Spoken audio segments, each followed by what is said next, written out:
Hello everyone and welcome back to my YouTube channel with another useful and informative video. So guys, in this video I'm going to show you how to fix hold near card reader not working issue on your Apple device.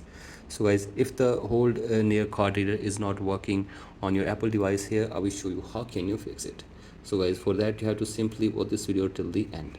So guys, first of all open settings on your device and then scroll it below and go to general and then go to software update and make sure that you are using the updated version, and if there is any update available for you, simply update it. And after this, go back and then scroll it below and go to date and time and set your date and time from here, or turn on the toggle for set automatically. After this, go back and go to language and region and tap on region and select your country or region correctly. Again, go back and then go to VPN and device management and make sure that there is no connected VPN on your device.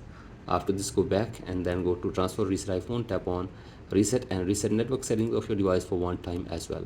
So guys, do this, and after this give a restart to your device for one time as well. So guys, simply restart your device for one time, and after this hopefully your problem will be fixed. So guys, that's it for today's video. Hope this video helps you. Please like and subscribe to my YouTube channel as well. Thank you.